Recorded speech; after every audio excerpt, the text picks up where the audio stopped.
The wind battered the steep slopes of the Elborz Mountains, carrying with it the cold breath of winter. In the distance stood the fortress of Alamut, like a stone set into the heart of the mountains, impregnable and mysterious. For many, it was just a legend; for others, a place where death was born. For a young man named Jaffer, it was the beginning of a new existence. Jaffer stood on the narrow path leading to the fortress gate. His steps were weary, but his eyes were full of determination. He had left his native village weeks ago, after hearing whispered stories of a man who knew the secrets of life and death, Hassan ibn Sabah. They said that whoever entered Alamut would never again be who they were. Jaffer believed it. In his heart burned a desire for meaning, for truth, for a power that transcended ordinary life. The gate opened without a single creak. 2 guards in dark cloaks led him inside without a word. He found himself in a courtyard where the smells of iron, oil, and incense mingled. Tall towers reached for the sky, their shadows stretching like fingers across the stone pavement. In the middle stood a man with a penetrating gaze, his face ascetic, his eyes like 2 black wells. Hassan ibn Sabah. "Are you ready to die for the truth?" he asked in a calm voice that echoed off the walls. Jaffer swallowed. "I am ready to live for it," he replied. Hassan smiled, but there was no warmth in his smile. "Then you will learn that to live and to die are 2 sides of the same coin." Thus began Jaffer's life in Alamut. Days turned into weeks, weeks into months. The training was ruthless. They taught him to move silently like a shadow, to kill swiftly and without hesitation. They taught him languages, philosophy, the secrets of faith. Every evening he would sit in the hall where Hassan expounded on hidden truths, the errors of the Sunnis, the path to perfection. "The world is a deception," he would say. "Only he who sees behind the curtain knows reality." One night, a guard woke him. "The master summons you," he said. Jaffer followed him to the garden whispered about among the novices. They called it paradise. When he entered, he gasped. It was a different world, the scent of roses, the murmur of water, palaces adorned with gold. And women, beautiful as a dream, laughed and offered wine. Jaffer felt his head spin. He only remembers the sweet smoke that enveloped him and Hassan's voice. "This is a shadow of the paradise that awaits you if you remain faithful. If you die for me, you will enter here forever." When he awoke, he was back in his stone cell. But his mind was different. He no longer doubted.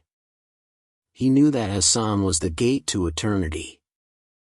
The sun slowly sank behind the mountain ridges as Jaffer sat on the stone parapet of Alamut, watching the landscape bathed in crimson light.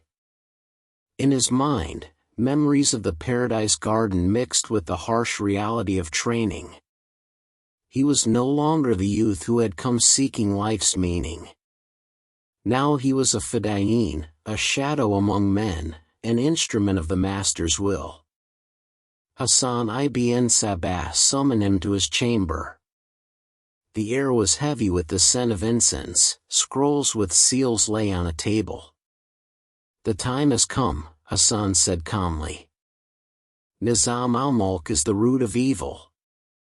You will pluck him out." He handed him a dagger with a hilt adorned with silver ornaments. "This act will open the path for our state." Jaffer set out on his journey disguised as a Sufi mystic. He traveled through cities where the smell of spices mixed with road dust, until he reached the place where the vizier rested. In his heart was no fear, only cold certainty.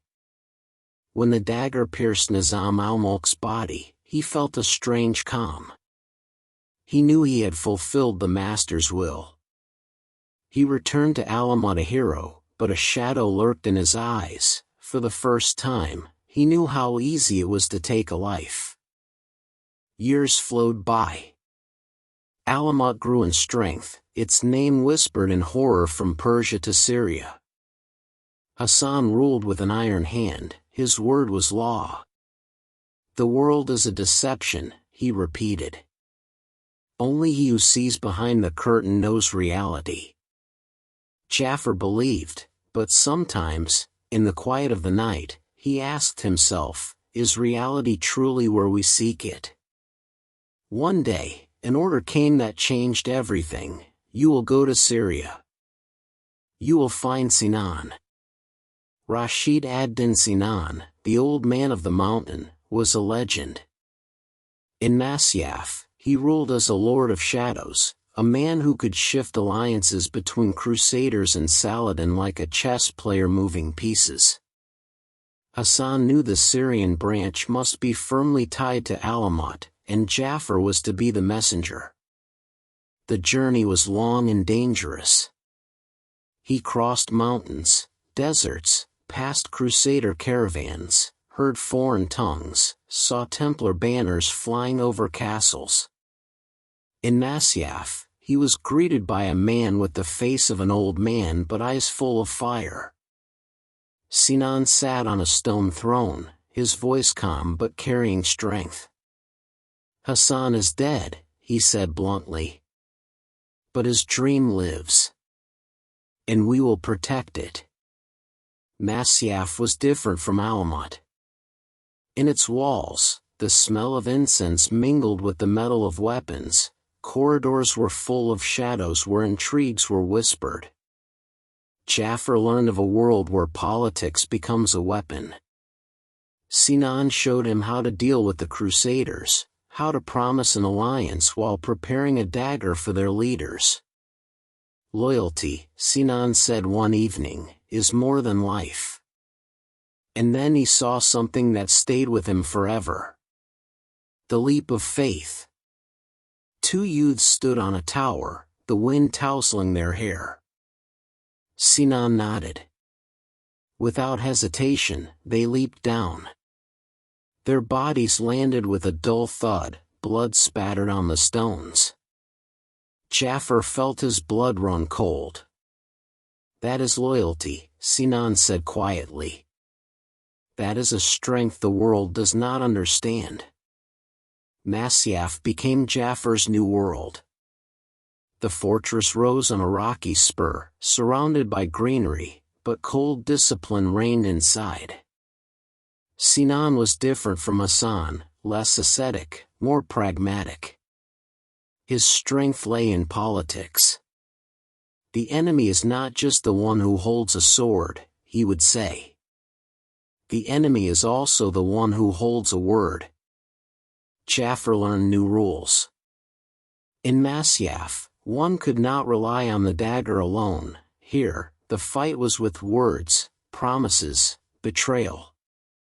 Sinan had contacts with the Templars, with the Knights of Antioch, even with envoys of Saladin. One evening, as the wind battered the stone walls, Sinan showed Jafar a map of the Levant.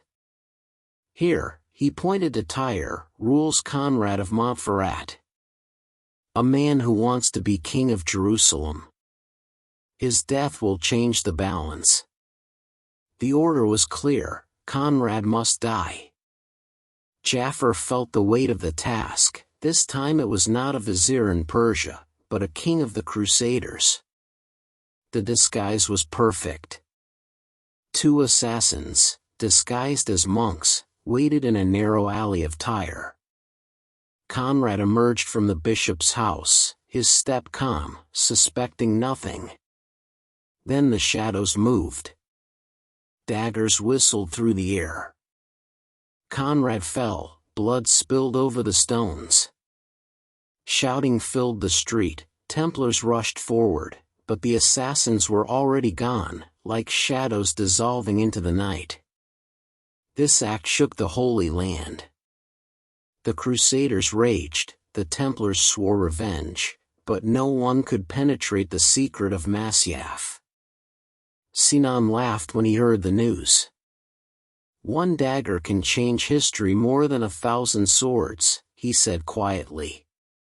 Jafar felt pride, but also a burden. He saw the world changing under their hands, and blood running over stones. Questions appeared in his mind which he dared not voice. Is this the path to the truth Hassan spoke of? Or just an endless circle of death? While Crusaders and Muslims fought over Jerusalem, a storm was rising in the east. The Mongols. Their cavalry was like a tidal wave, sweeping away everything in its path. News came one after another: cities burned, fortresses fell. Alamut was in danger. Sinan called a council. "The Mongols are like fire," he said. "They cannot be stopped. Perhaps it is time to deal with them." But Alamut had a different opinion. Hassan's successor refused to capitulate. "Our faith is our fortress," he declared. "We would rather die than surrender." Jafar knew what that meant. He had to return to Persia. He left Masyaf with a heavy heart, traveling through a land where the smell of war mixed with road dust. When he arrived at Alamut, he saw the change. The fortress was preparing for siege, supplies were stockpiled, men trained day and night. But a shadow hung over it all, the shadow of the inevitable. Alamut prepared for the greatest test of its existence. The mountains that once protected the fortress now felt like a prison. The Mongol army approached. Their march could be heard days before the first banners appeared. Jafar stood on the ramparts and looked into the distance. He saw dust rising over the horizon, heard the thunder of hooves. It was like an unstoppable storm. Tension reigned inside the fortress. Men sharpened blades, women carried water, supplies piled up in cellars. But everyone knew it would not be enough. The Mongols were like a force of nature, unstoppable, merciless. Yet Hassan's successor, Ala al-Din Muhammad, refused to surrender. "Our faith is our fortress," he declared before the assembly.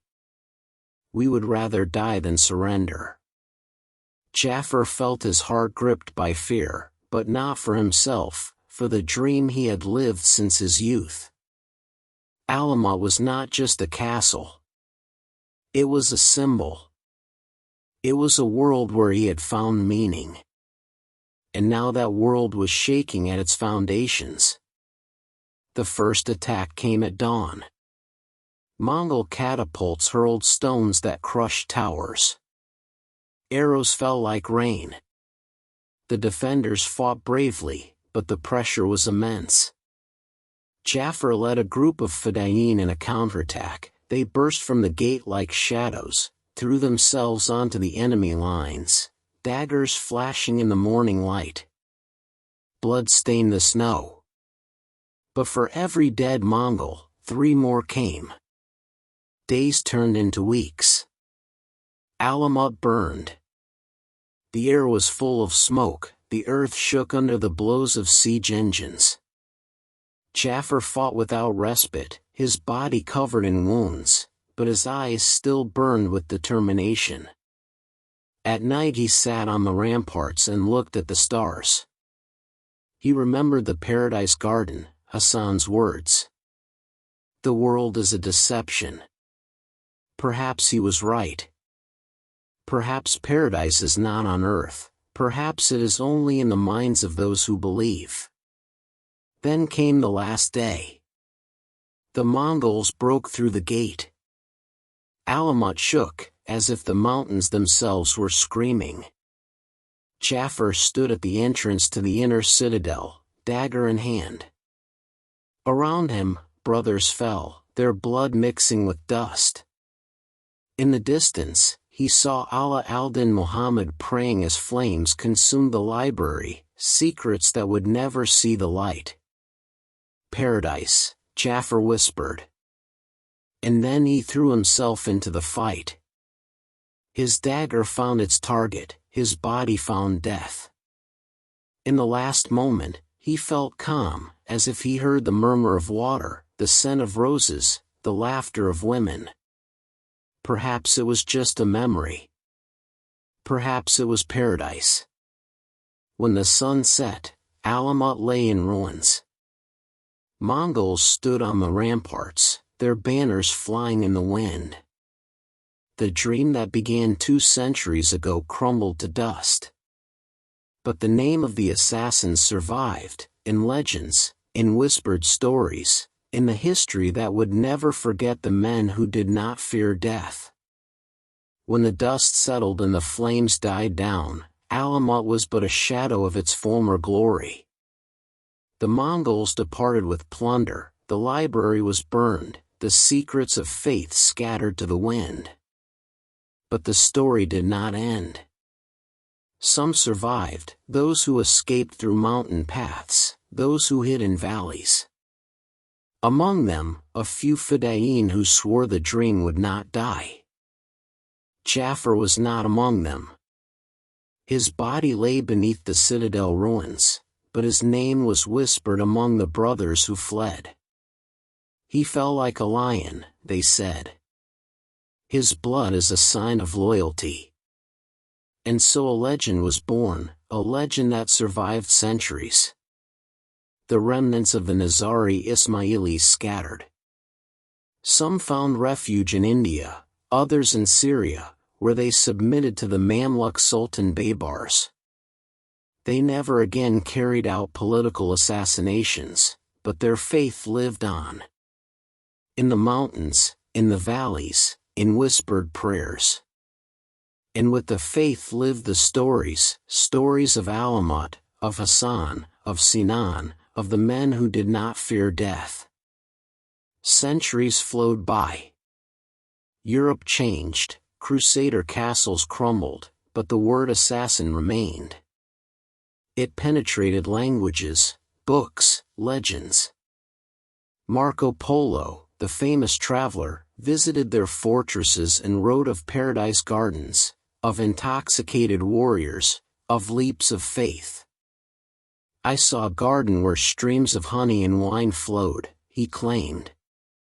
"I saw men who leaped from towers without hesitation." Perhaps it was true. Perhaps just a story. But stories have power, sometimes greater than reality. European chroniclers spread these legends further. Troubadours sang of a mysterious sect that lived in the mountains and ruled by the dagger. The word assassin became a synonym for a murderer, for a man who kills silently, unexpectedly, with certainty. Dante Alighieri used it in his verses, poets wove it into sonnets. And so the dream that began in Alamut became part of history, not as a state, but as a myth. But what is a myth? Is it a lie? Or a truth that survived death? Hassan used to say, "The world is a deception." Perhaps he was right. Perhaps reality is not in the stone of fortresses, but in the stories that live on. And the story of the assassins lives, in books, in games, in the minds of people who seek meaning in the darkness. The night in Alamut was quiet, only the wind whispered among the towers.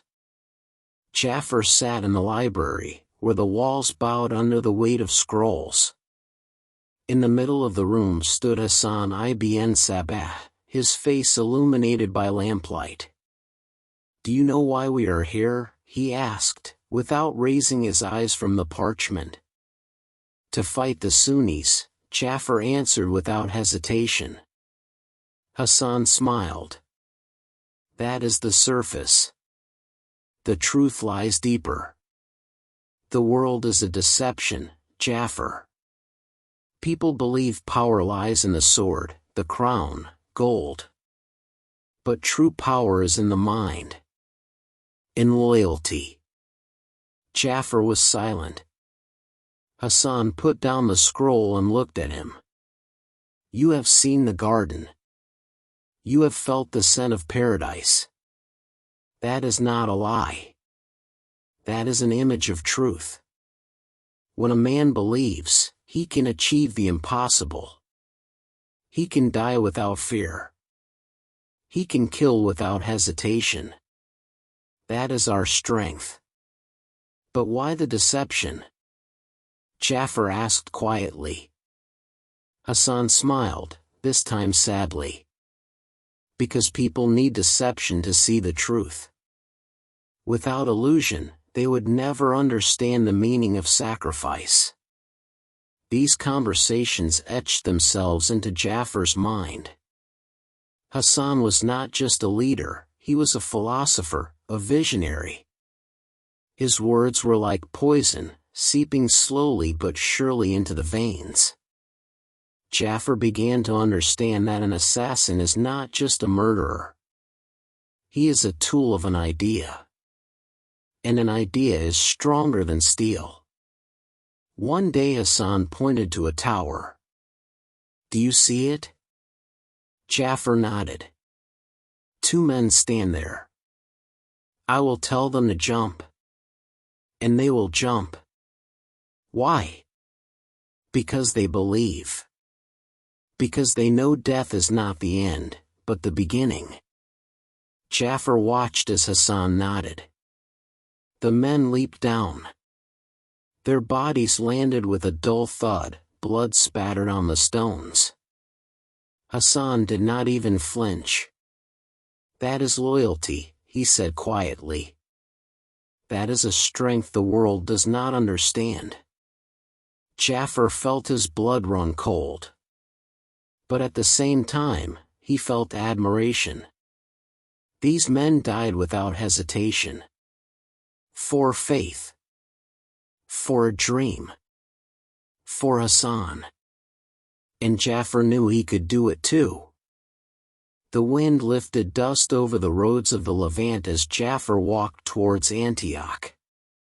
He had left Masyaf behind, but Sinan's voice still rang in his ears. One dagger can change history more than 1,000 swords.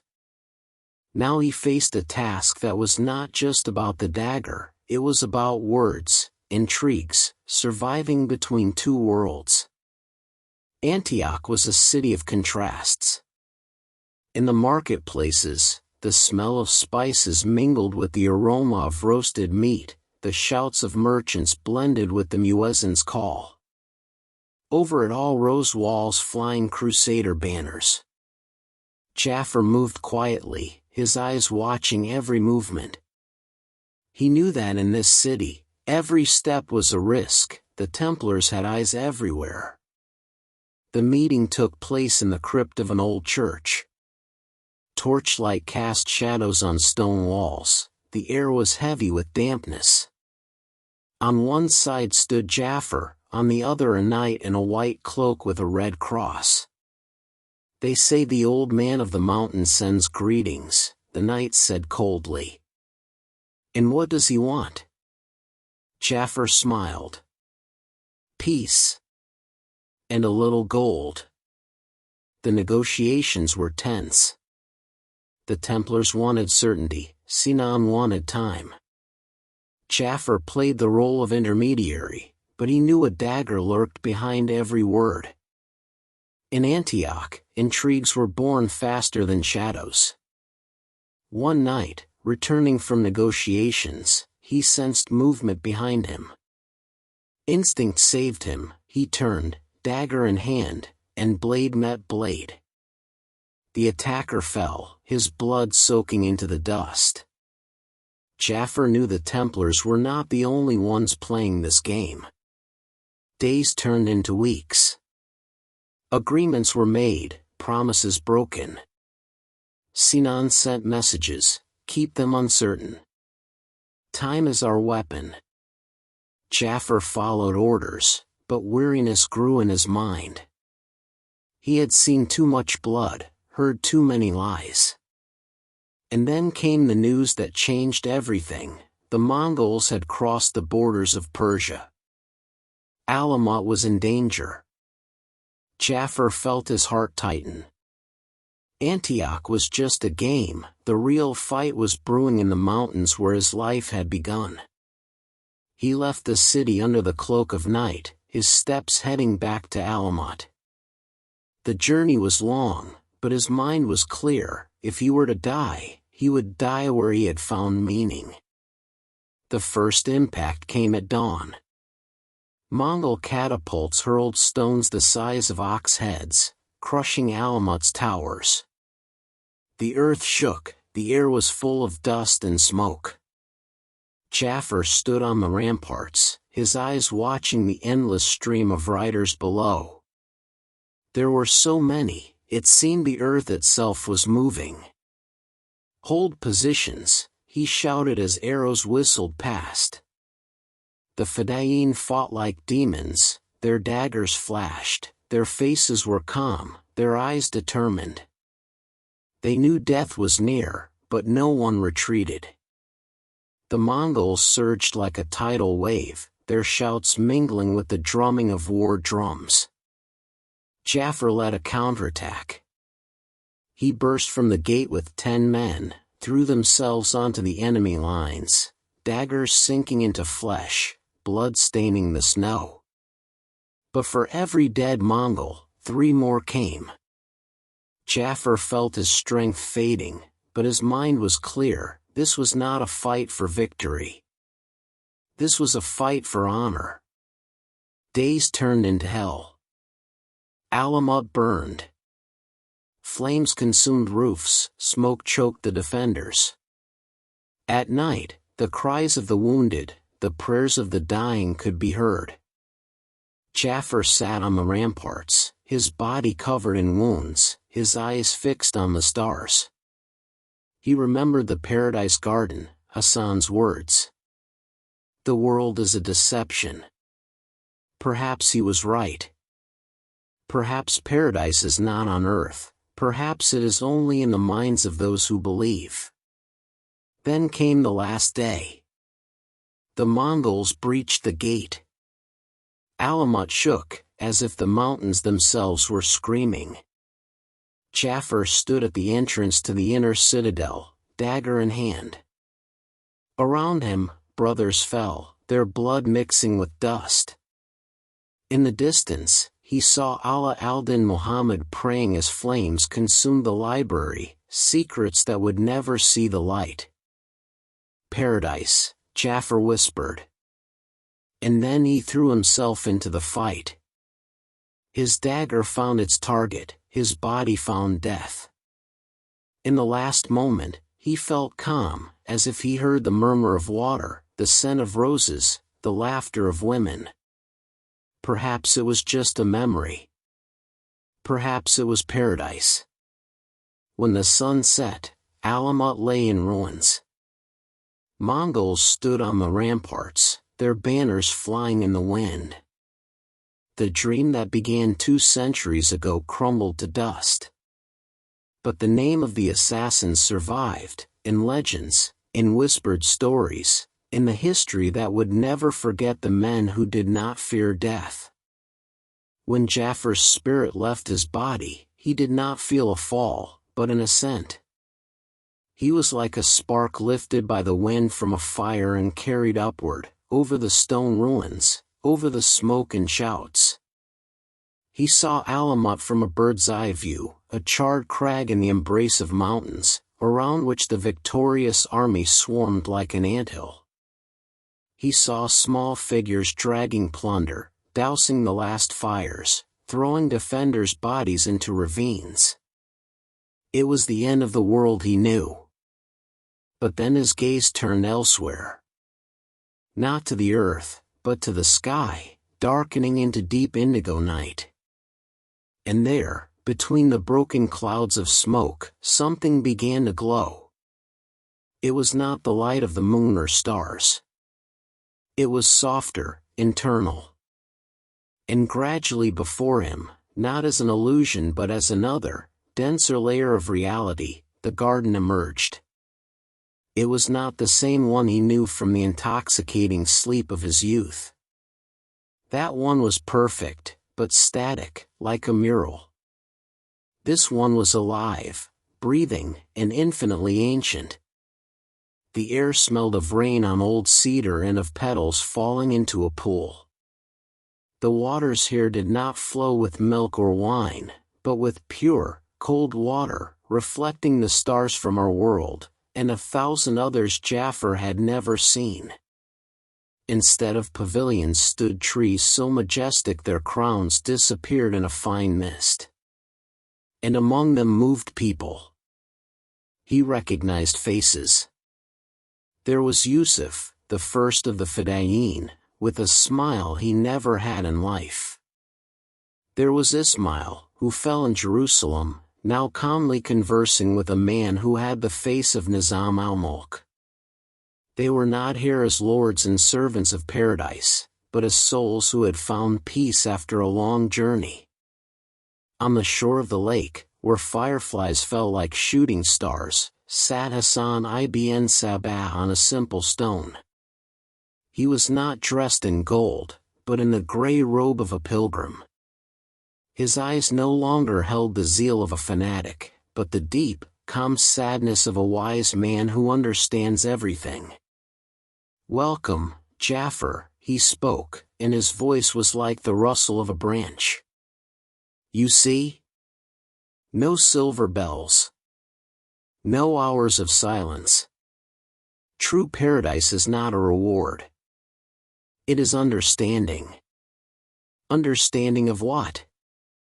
Jaffer asked, feeling the weight of life fall from him, hatred, loyalty, fear. "That we were a tool," answered Hassan. "A tool for a greater idea. A spark meant to ignite a fire in the darkness.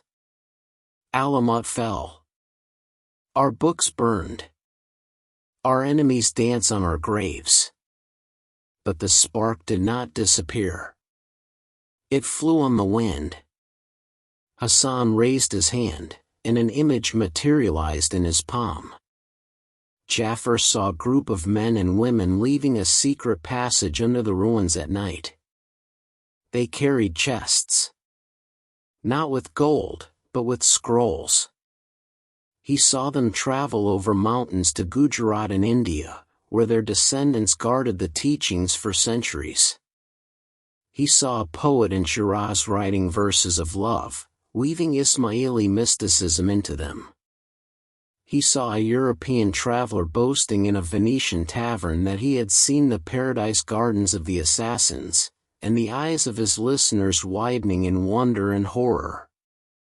He saw the word assassin creeping into chronicles, poems, legends, and with each repetition, changing, growing, becoming a symbol of the independence of the spirit, rebellion against tyranny, the willingness to sacrifice everything for an ideal.